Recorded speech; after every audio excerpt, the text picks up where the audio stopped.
پھر ربیع الاول کا مہینہ آئے گا، اس میں بھی آپ اپنی پوزیشن واضح کرو، کیا آپ ادھر ہو یا ادھر ہو. دو فرقے ہیں، دیوبندی بریلوی. میں نہیں کہہ رہا کہ کون جنتی کون جہنمی، لیکن بر صغیر میں جن کو دیوبندی کہا جاتا ہے وہ نظر و نیاز تیجے 40 کے قائل بولو نہیں ہے. ان کی کتابوں میں لکھا ہوا ہے، وہ اس کے قائل نہیں. اگر کوئی بزرگ ان میں قائل گزرا بھی ہے تو اس کا ذاتی تفرد ہے، اس کو علماء نے فالو نہیں کیا، اس کو ان کی اجتہادی غلطی قرار دیا. ربیع الاول میں جلوس نکالنا یا مزار بنانا یا مزاروں پہ جانا اس نیت سے کہ وہاں جا کے ہم کوئی قوالی پڑھیں گے یا کچھ بھی، ہمارے ہاں قبرستان جانا صرف اس لیے ہے کہ آخرت کی یاد تازہ ہو، بس اس کے علاوہ اور کوئی کانسیپٹ نہیں ہے. ہمارے ہاں قبر ایک بالش سے زیادہ اونچی بنانا جائز بولو نا نہیں ہے. قبر پکی کرنا جائز نہیں ہے. تیجے 40 میں کرنا جائز بولو نہیں. آج ایک صاحب آئے کہنے لگے میری ساس کا 40واں ہے، فجر میں کہنے لگے مجھے، کہہ رہے میں نہیں گیا تو بڑا مسئلہ ہو جائے گا. میں نے کہا بھائی ایک فیصلہ کرو، گرین چینل یا وائٹ چینل، ایک طرف ہو جاؤ بھائی، کیونکہ وائٹ چینل میں یہ جائز نہیں ہے، نہ 40واں نتیجہ ہے. اب لوگ مذاق اڑاتے ہیں مر گیا مردود نہ فاتحہ نہ درود.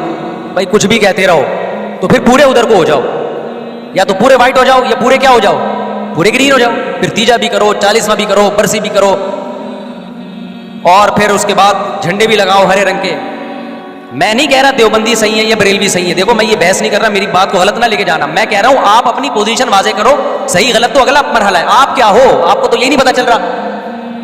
آپ ربیع الاول میں ہرے جھنڈے لے کے گھوم رہے ہو، رمضان میں آپ وائٹ چینل بنے ہوئے ہو، محرم میں آپ بلیک چینل بنے ہوئے ہو، تو پتہ ہی نہیں چل رہا تو ہے کیا بھائی.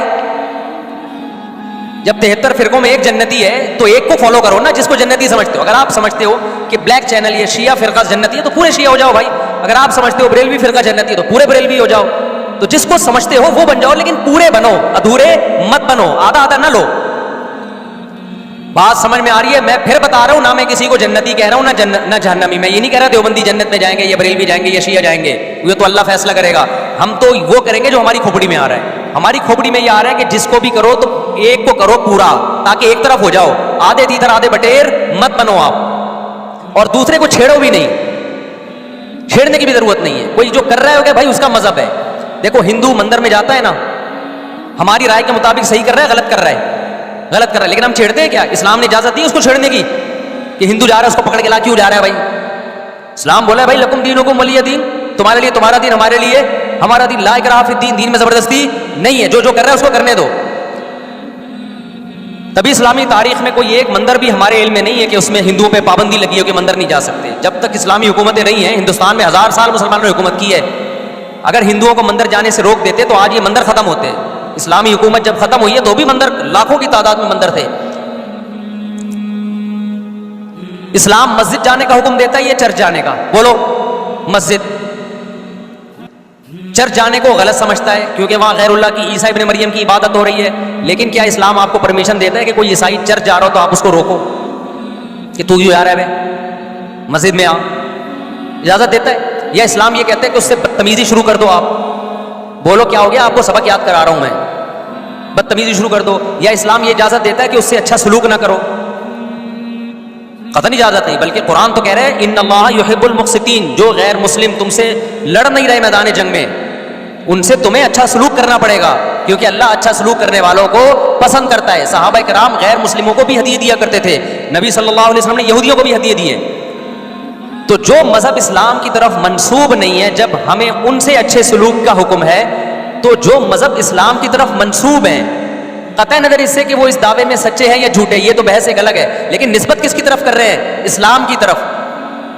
تو ہمیں ان سے بدتمیزی بدسلوکی کی کہاں سے اجازت ہوگی؟ تو میں نہیں کہہ رہا کہ آپ شیعہ بریلویوں سے دشمنی کرنا شروع کر دو، ان کی دعوتیں اٹینڈ نہ کرو، ان سے کاروبار چھوڑ دو، یا ان کو جا کے تنگ کرو، کیوں سبیل لگا کے بیٹھے ہو، کیوں ماتم کر رہے ہو. یہ کام مت کرو آپ. ہمارا ملک اس فرقہ واریت کا متحمل نہیں ہے، سے فساد پھیلتا ہے. لیکن اپنی پوزیشن آپ واضح کرو. ایک لکیر ہے آپ کھینچ دو. اگر کوئی شخص آپ کے سامنے صحابہ کو برا بھلا کہتا ہے، آپ بولو بھائی یہ میری باؤنڈری کیا ہو رہی ہے؟ کراس. میرے سامنے آپ کو ان بزرگوں کے خلاف بولنے کی اجازت نہیں ہے جن سے مجھے عقیدت ہے. اگر یہ کام آپ نے کیا تو ہماری اور آپ کی راہیں الگ الگ. آپ کا جو مذہب ہے بھائی، آپ بند کمرے میں، آپ کے امام بارگاہ میں، آپ کے مسجدوں میں، جہاں بھی ہے وہ آپ کا نجی معاملہ ہے. ہمارے سامنے آپ نے کوئی ایسی بات نہیں کرنی جو ہمارے عقیدے کے خلاف ہو. تو آپس میں دوستی رہے گی. اب دیکھو عیسائی آپ سے ملتا ہے، آپ گپ شپ کرتے ہو، کھانا کھاتے ہو، لیکن عیسائی بار بار بولے میں آپ کے نبی کو نہیں مانتا، میں آپ کا نبی. آپ بولے گا بھائی تو نہیں مانتا تو ہم نے کب کہا کہ مان تو، لیکن میرے سامنے بار بار کیوں کہہ رہے کہ میں تیرے نبی کو نہیں مانتا؟ یہاں سے آپ کی اس کی دوستی کیا ہو جائے گی؟ پھر ختم.